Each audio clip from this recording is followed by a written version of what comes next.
Hello everyone, welcome to my YouTube channel AH helpline. कैसे हैं आप लोग? जैसा कि आप लोग को पता है कि दिसंबर 2021 टर्म एग्जाम 4 मार्च से 11 अप्रैल के बीच में कंडक्ट करवाया जा रहा है।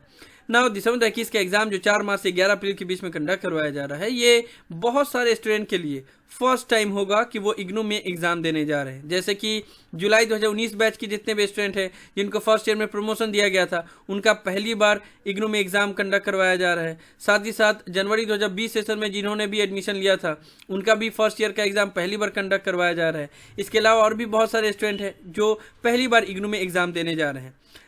बाकी अदर यूनिवर्सिटीज़ में या कॉलेज में आपने एग्जाम दिया होगा, वहाँ का रूल्स एंड रेगुलेशन अलग होता है। इग्नू का rules and regulation, exam conduct करवाने का तरीका वगैरह बिल्कुल अलग होता है। तो आप लोग को एग्जाम में जाने से पहले ये चीज़ें जान लेनी चाहिए कि इग्नू के एग्जाम का रूल क्या होता है, कौन कौन सी बातों का ध्यान रखना पड़ता है, इसमें क्या क्या चीज़ है जो अलाउ है, क्या क्या चीज़ अलाउ नहीं है। तो इन सब के बारे में हम लोग इस वीडियो में डिटेल में बात करेंगे, ताकि अगर आप फर्स्ट टाइम एग्जाम देने जा रहे हो तो आपको कोई भी कन्फ्यूजन ना हो, सब कुछ पहले से ही क्लियर हो जाए। बस आप लोग वीडियो को ध्यान से और कंप्लीट जरूर देख लीजिएगा। चैनल पे पहली बार है तो चैनल को सब्सक्राइब करें, बेल आइकन को प्रेस करें, ताकि इग्नू के रिलेटेड हर एक ट्रस्टेड इन्फॉर्मेशन आप लोग को टाइम टू टाइम मिल जाए। हम लोग एक एक करके बात कर लेते हैं कि कौन कौन सी चीज़ों का आप लोग को ध्यान रखना पड़ता है। सबसे इंपॉर्टेंट चीज़ ये है, जो स्टूडेंट को नहीं पता होता है, जो बताना उनको जरूरी है इग्नू में, कि इग्नू में कोई भी एक्स्ट्रा सप्लीमेंट्री सीट नहीं मिलता है। आपको सिर्फ एक आंसर सीट मिलता है, उसी में ही आप लोग को पूरा एग्जाम देना पड़ता है। बस समझ में, आपको एक्स्ट्रा सप्लीमेंट्री सीट नहीं मिलती है। यानी कि अगर जो आपको आंसर सीट दिया जाता है उसको आपने पूरा फुल लिख दिया तो उसके बाद से एक्स्ट्रा पेज आपको नहीं मिलेगा। You will not get any extra supplementary seat in exam. तो ये इग्नू में रूल है, और ये पहले इग्नू प्रोवाइड करता था, लेकिन दिसंबर 2019 एग्जाम के बाद से एक्स्ट्रा सप्लीमेंट्री सीट प्रोवाइड करना इग्नू की तरफ से बंद कर दिया गया। तो जितने भी न्यू स्टूडेंट हैं जो पहली बार एग्जाम देने जाते हैं, तो वो इस बात का ध्यान रखिएगा कि आपको जो पेज मिलेगा, जो पहली बार आंसर सीट मिलेगा, उसी में सभी आंसर लिखना है। आपको कोई एक्स्ट्रा पेजेस नहीं मिलेगा। इग्नू ने इस चीज को बंद कर दिया, ठीक है। तो इस तरीके से आपको आंसर शीट मिलेगा। जितना पेजेस दिया रहता है इग्नू में वो सफिशियंट रहता है। अगर आप बहुत बढ़ा चढ़ा के लिखोगे, एक्स्ट्रा लिखोगे, तभी आपको एक्स्ट्रा पेजेस की जरूरत पड़ेगी, ठीक है। तो ज्यादा कटकुट मत करना, ध्यान रखना कि एक ही बार आपको जो आंसर शीट मिलेगा उसमें जितने पेजेस है उसी में आंसर लिखना है, उससे एक्स्ट्रा नहीं लिखना है। हालांकि वर्ड लिमिट भी ध्यान रखना पड़ता है आप लोग को, उसके ऊपर मैंने ऑलरेडी डिटेल में वीडियो बनाया हुआ है, आप लोग चाहे तो वो वीडियो को देख सकते हैं, ठीक है। लेकिन ये आप लोग जान लीजिएगा कि आपको एक्स्ट्रा सप्लीमेंट्री सीट नहीं मिलता है। न्यू स्टूडेंट को नहीं पता होगा, इसलिए मैंने बता दिया, ठीक है। उसके बाद से आपका जो भी मीडियम हो, ठीक है, आपने हिंदी मीडियम लिया हो या फिर इंग्लिश मीडियम लिया हो, आप दोनों लैंग्वेज में लिख सकते हो। यानी कि अगर इंग्लिश मीडियम आपने लिया होगा तो आप हिंदी में लिख सकते हो, हिंदी मीडियम लिया होगा तो इंग्लिश में लिख सकते हो। ये दोनों मीडियम में आपको लिखने की आज़ादी होती है। उसके लिए करना क्या होता है, बस जो आंसर शीट आपको मिलता है इग्नू की तरफ से, जिसमें आपको अपना सारा डिटेल फिलअप करना होता है, वहाँ पे नीचे में एक ऑप्शन रहता है मीडियम, ठीक है। यहाँ पे जो ऑप्शन दिख रहा है ना मीडियम, वहाँ पे हिंदी, इंग्लिश, अदर। तो यहाँ पे अगर आप हिंदी में लिखना चाहते हो एग्जाम तो हिंदी लिखोगे, इंग्लिश में लिखना चाहते हो तो इंग्लिश लिखोगे, अदर्स मत करना, और कोई भी रीजनल लैंग्वेज में मत लिखना, नहीं तो आपका पेपर चेकिंग नहीं होगा। हिंदी और इंग्लिश इसमें लिख सकते हो, इरेस्पेक्टिव ऑफ योर मीडियम, ठीक है। आपका जो भी मीडियम हो, इंग्लिश हो तो हिंदी में लिख सकते हो, हिंदी में हो तो इंग्लिश में लिख सकते हो, ठीक है। उसके बाद से कैलकुलेटर अलाउड होता है या नहीं, ये बहुत सारे स्टूडेंट को डाउट होता है। तो देखो, जिस भी स्टूडेंट का जो भी एग्जाम दे रहे हो आप, उसके क्वेश्चन पेपर में अगर लिखा रहेगा use of calculator is not allowed, तो आप कैलकुलेटर यूज नहीं कर सकते। अगर कुछ नहीं लिखा रहेगा तो आप कैलकुलेटर यूज कर सकते हो, ठीक है। इस चीज का ध्यान रखना, use of calculator is not allowed. अगर आपके क्वेश्चन पेपर में लिखा रहेगा तभी आपको कैलकुलेटर अलाउड करने की इजाजत नहीं रहती। बाकी जितने भी क्वेश्चन पेपर में कुछ नहीं लिखा रहता है कैलकुलेटर के बारे में, तो आप कैलकुलेटर यूज कर सकते हो। उसके बाद से जितने भी न्यू स्टूडेंट हैं उनको मैं एक बात बता देना चाहूँगा कि इग्नू के एग्जाम में कभी चीटिंग मत करना।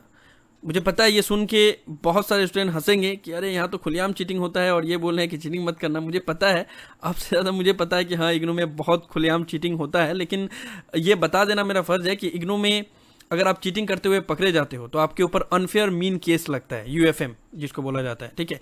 बाकी अदर जितने भी यूनिवर्सिटी का एग्जाम होता है, ज़्यादातर में आप लोगों ने देखा होगा कि अगर चीटिंग करते हुए पकड़े गए तो आपका आंसर शीट को बस लेके रख लिया जाता है, ठीक है। लेकिन इग्नू में अनफेयर मीन केस लगता है, जिससे आपका रिजल्ट होल्ड पे रख दिया जाता है, आपका एग्जाम को कैंसिल कर दिया जाता है, 6 मंथ के लिए बैन कर दिया जाता है या फिर 1 ईयर के लिए, डिपेंडिंग करता है कि किस तरीके से आपने मीन्स अनफेयर मीन केस का यूज़ किया है, ठीक है। उसके लिए फिर अलग प्रोसीड्योर होता है, आपको दिल्ली जाना पड़ता है, अनफेयर मीन कमेटी के सामने पेश होना पड़ता है या फिर अपॉलॉजी लेटर भेजना पड़ता है, तब जाके आपका यूएफएम हटता है। तो बहुत सारा चीज़ होता है, ठीक है। और मुझे देखो, चीटिंग करते हुए तो स्टूडेंट तो करते ही हैं, लेकिन पकड़े गए तो ये चीज़ होगा। तो पहले से ही आप लोग यही सोच के रखो कि भाई चीटिंग करना ही नहीं है, पकड़ेंगे तो ये सब सारा झमेला होगा। इसलिए एग्जाम से पहले ये बता देना जरूरी है ताकि स्टूडेंट के दिमाग में रहे।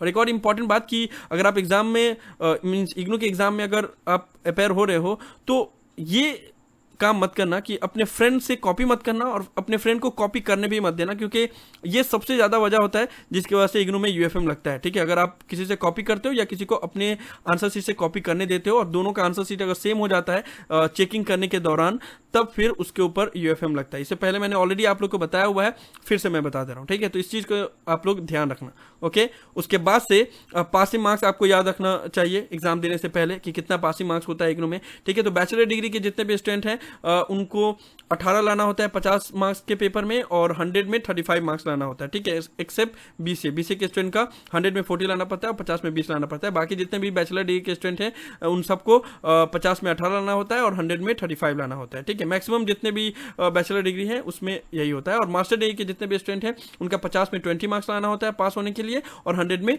40 मार्क्स लाना होता है पास होने के लिए, ठीक है। मेजोरिटी ऑफ मास्टर डिग्री का यही है, ठीक है। और हालांकि इसके ऊपर मैंने सेपरेटली कौन कौन से मीन्स प्रोग्राम का कितना पासिंग मार्क्स है इसके ऊपर डिटेल में वीडियो बनाया हुआ है, आप लोग चाहें तो ये वीडियो को देख सकते हो, प्रकार में मैंने वीडियो का लिंक दे दिया है, ठीक है। पासिंग मार्क्स याद रखना। उसके बाद से कौन कौन सा डॉक्यूमेंट आप लोग को दिसंबर 21 टर्म एग्जाम के लिए लेके जाना है। हालांकि इसके ऊपर मैंने ऑलरेडी पिछले साल भी वीडियो बनाया हुआ था, लेकिन जो भी न्यू स्टूडेंट हैं उन्होंने अगर पुराना वीडियो नहीं देखा तो ये वीडियो को देख लीजिए, आप लोग को पता चल जाएगा। सबसे पहले आपको अपना हॉल टिकट लेके जाना होता है। हॉल टिकट अगर आपने अभी तक डाउनलोड नहीं किया तो डाउनलोड कर लो, लिंक डिस्क्रिप्शन में दिया हुआ है, ठीक है। हॉल टिकट में फोटोग्राफ अगर स्टूडेंट का मेंशन नहीं है तो आपको घर से ही पासपोर्ट साइज का फोटोग्राफ यहाँ पे जो स्पेस दिया गया है वहाँ पे पेस्ट कर देना है और यहाँ पे क्रॉस साइन करना है, ठीक है। ऐसे क्रॉस साइन करना है, ठीक है। इस तरीके से साइन करके घर से ही साइन करके लेके चले जाना। तो हॉल टिकट लेके जाना है और उस पर पासपोर्ट साइज फोटोग्राफ को उस पर पेस्ट कर देना है, ठीक है। उसके साथ साथ में आपको इग्नू का ओरिजिनल आई कार्ड लेके जाना है, ठीक है। जितने भी स्टूडेंट ने ऑनलाइन एडमिशन लिया होगा उनका कुछ इस तरह का आई कार्ड होगा,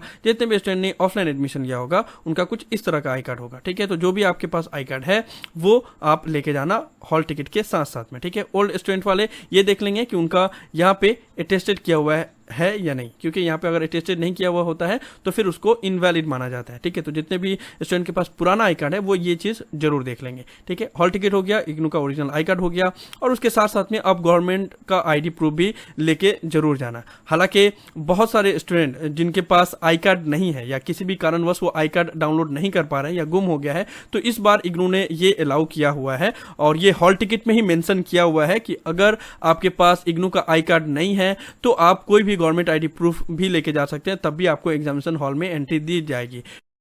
उसके साथ साथ में ये तो आप लोग को पता है कि एग्जामिनेशन हॉल में 1 घंटा पहले पहुंचना है, एग्जामिनेशन सेंटर में 1 घंटा पहले पहुंचना है, क्योंकि वहाँ पे बहुत ज़्यादा रश होता है इग्नू में जब भी एग्जाम कंडक्ट करवाया जाता है तो, ठीक है। और इस बार क्योंकि कोविड-19 का सिचुएशन है, इसलिए जितने भी स्टूडेंट जाएंगे वो अपने साथ साथ में मास्क पहन के जाएंगे और साथ में अपना वाटर बोतल और एक हैंड सैनिटाइजर का बोतल भी रखेंगे एज अ सेफ साइड अपने सेफ्टी के लिए। तो आप लोग को समझ में आ गया कौन कौन सा डॉक्यूमेंट लेके जाना है। इग्नू का हॉल टिकट लेके जाना है, हॉल टिकट पे फोटो नहीं होगा तो फोटो घर से ही पेस्ट करके जाना है, क्रॉस साइन करना है, इग्नू का ओरिजिनल आई कार्ड लेके जाना है, साथ साथ में कोई भी गवर्नमेंट आईडी प्रूफ लेके जाना है। और उसके साथ साथ में और कौन कौन सी बातों का ध्यान रखना है उसके बारे में मैंने ऑलरेडी वीडियो के शुरू में ही आप लोग को बता दिया है। अगर समझ में ना आए तो वीडियो को एक बार फिर से रिवाइंड करके देख लेना, सब कुछ समझ में आ जाएगा। कोई भी डाउट हो तो मुझसे जरूर पूछ लेना। सो यही सब इस वीडियो में मैं आप लोग को ये सब इंपॉर्टेंट इन्फॉर्मेशन दे रहा था। मुझे उम्मीद है कि आप लोग को वीडियो पसंद आया होगा। इस वीडियो को लाइक जरूर कर दे, सभी फ्रेंड के साथ शेयर करें ताकि उनको भी सभी इंपॉर्टेंट इन्फॉर्मेशन मिल पाए। किसी भी तरह के डाउट के लिए आप नीचे कमेंट बॉक्स में लिख सकते हैं या मुझे डायरेक्टली कॉल करके भी अपना डाउट क्लियर कर सकते हैं। और अगर आप AH हेल्पलाइन चैनल पर फर्स्ट टाइम आए हैं तो मेक श्योर आप लोग पहली फुर्सत में चैनल को जरूर सब्सक्राइब कर ले, बेल आइकन को प्रेस करें ताकि इग्नू के रिलेटेड हर एक ट्रस्टेड एंड ऑथेंटिक इन्फॉर्मेशन आप लोग के पास टाइम टू टाइम पहुंच पाए। So thank you so much for watching this video. Have an awesome day. Thank you so much.